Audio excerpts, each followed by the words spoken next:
Oke, halo Tribuners, selamat sore. Saya Denza Valevi, wartawan Tribun Jabar, melaporkan dari Purwakarta, Jawa Barat, bahwa pada hari ini, Kamis 23 Oktober 2025, Balai Karantina Hewan dan Makanan Tanaman telah melakukan pemusnahan terhadap ribuan batang pohon cabai dan mentimun ya. Dan seperti ini untuk proses pemusnahan dilakukan dengan cara dibakar dan kemudian akan ditimbun. Diketahui bahwa tanaman ini merupakan tanaman ilegal yang dimana masuk dengan dari Cina ke Indonesia dan ditanam di Purwakarta, tepatnya di Kecamatan Wanayasa. Dan seperti ini untuk bentuk tanaman cabai yang ilegal ya, Tribuners, di mana berdasarkan hasil lab mereka terdapat virus dan juga berbahaya untuk dikonsumsi maupun berbahaya terhadap tanaman lainnya seperti itu. Jadi ini tanaman cabai yang berasal dari Cina dan masuk ke Indonesia secara ilegal, dan kini Balai Karantina Indonesia melakukan pemusnahan terhadap tanaman ilegal ini.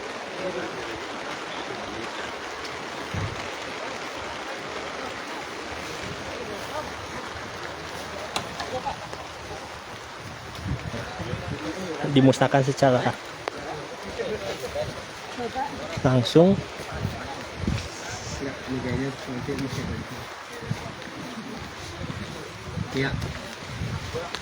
Nah, kita dengarkan langsung keterangan dari Balai Karantina Indonesia. Maaf. Sorry. Oke, udah sini aja. Pak Camat, Pak Camat, Pak Kasdim. Ayo Pak, mari Pak, kita doorstop.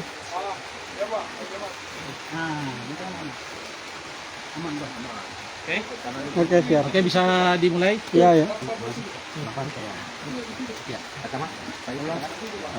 Sebelah sana Pak, kosong sebagian. Izin. Bentar ya. Izin sebentar. Oke. Oke, bisa. Ya, Oke, silakan Pak. Yuk dimulai.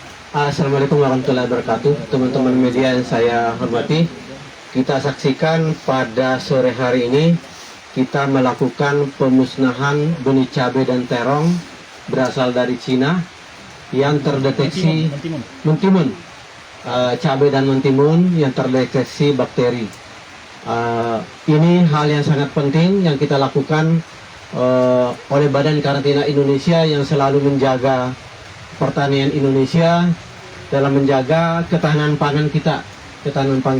Kita ketahui cabai dan mentimun ini merupakan suatu kebutuhan yang sangat vital bagi masyarakat dan menjadi salah satu komoditas yang menjadi penentu inflasi, sehingga pada saat terjadi kekurangan cabai sehingga masyarakat kita akan memperoleh harga yang sangat tinggi sehingga menyebabkan inflasi di masyarakat. Ini selalu dijaga oleh pemerintah bagaimana supaya inflasi di daerah yang dipengaruhi oleh kebutuhan pokok masyarakat seperti cabai ini, sehingga sangatlah penting bagi pertumbuhan ekonomi yang selalu didengung-dengungkan oleh Bapak Menteri Keuangan yang saat ini sedang mendorong bagaimana supaya pertumbuhan ekonomi bisa terjadi di masyarakat. Pak, kronologisnya sendiri bagaimana Pak penemuan sampai dengan pemusnahan ini? Ini merupakan kerjasama yang baik dari Dinas Ketahanan Pangan, Dinas Pangan dan Pertanian Kabupaten Purwakarta yang mengetahui bahwa di lokasi ini ada penanaman cabai seperti ini, sehingga pada saat ditelusuri kemudian melaporkan ke karantina DKI Jakarta, Pak Kabalai, sehingga dari karantina melakukan penelusuran.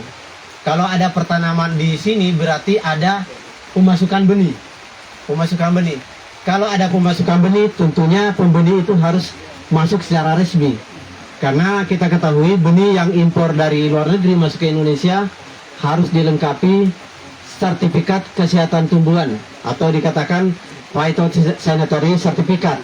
yang menyatakan bahwa di negara sana cabai ini sudah diperiksa oleh negara sana. Itu pun kalau ada sertifikatnya masuk ke Indonesia tetap kita lakukan pemeriksaan ulang di tempat pemasukan. Misalnya masuk di Soekarno-Hatta, masuk di kantor pos Jakarta, itu harus kita lakukan pemeriksaan ulang sehingga nanti pada saat masuk dipastikan bahwa benih cabai ini bebas dari hama penyakit yang tidak membahayakan bagi pertanian kita di sini ataupun di Indonesia. Kan ini bisa menyebar bukan hanya pada cabai tapi bisa ke terong, bisa ke tanaman-tanaman lain yang sepamili dengan cabai. Hasil pemeriksaannya jadi ditemukan tidak berizin gitu. Ya, jadi hasil pemeriksaan ditemukan bahwa tidak ada phytosanitary sertifikatnya, kemudian diambil sampel oleh teman-teman dari karantina, kemudian diperiksa di laboratorium. Meskipun itu sebenarnya ini sudah menyalahi karena sudah tidak ada PC-nya, itu sudah cukup. Tetapi kita harus buktikan ke masyarakat bahwa ini ada penyakit yang terbawa ke Indonesia dan sudah diuji di laboratorium menggunakan PCR positif. Pak, bakteri ini Pak selain merusak tumbuhan lain bisa membahayakan untuk dikonsumsi untuk masyarakat nggak bila ke pasar nanti? Ya, jadi gini, penyakit tanaman ini pada umumnya tidak merusak ke manusia, hanya berpindah ke tanaman yang lain yang sejenis. Misalnya cabai, ada terong, ada tanaman-tanaman yang satu pemilik itu akan berpindah sehingga nanti akan berbahaya. Kalau sempat ini masuk ke sini, ada tanaman lain yang ada di sini, kemudian berpindah, masyarakat memindahkan ke tempat lain, ditanam di tempat lain, akhirnya bisa menyebar ke Purwakarta, kemudian ke Jawa Barat, kemudian seluruh Indonesia bisa menyebar. Sehingga inilah pentingnya kita jaga, jangan sampai terjadi penyebaran penyakit-penyakit seperti ini. Pak, ini Ya. kasus pertama atau memang sudah terjadi sebelumnya Pak? Ini yang ketiga kali Pak Kabale ya. Tahun ini yang pertama kali, tapi dulu pernah terjadi di Bogor. Mungkin Anda masih ingat, ada dulu hal yang seperti ini sama. Kita cabut kemudian kita musnahkan karena positif penyakit juga. Dan pada tahun ini yang pertama kali kita lakukan di Purwakarta ini. Berdasarkan hasil penelusuran, benih ini bagaimana bisa sampai ke Purwakarta, Pak? Ini diduga tadi udah sampaikan ini online ya, perdagangan online. Memang sekarang di Badan Karantina Indonesia lagi mengencar-gencarkannya bagaimana kita melakukan pengawasan terhadap perdagangan online. Itu yang bisa membeli dari sini, bisa lewat HP, bisa lewat ini, bisa membeli dari Cina atau dari mana saja. Bukan hanya seperti ini, di tempat lain ada hal seperti ini. Lewat kantor pos, tidak ada PC-nya, tidak ininya, kita ambil, kemudian kita bakar. Karena ini sangat berbahaya bagi pertanian kita. Kalau ini sempat masuk ke Indonesia. Pak, ini dari hasil penemuan ini Pak, sanksi hukumnya seperti apa Pak?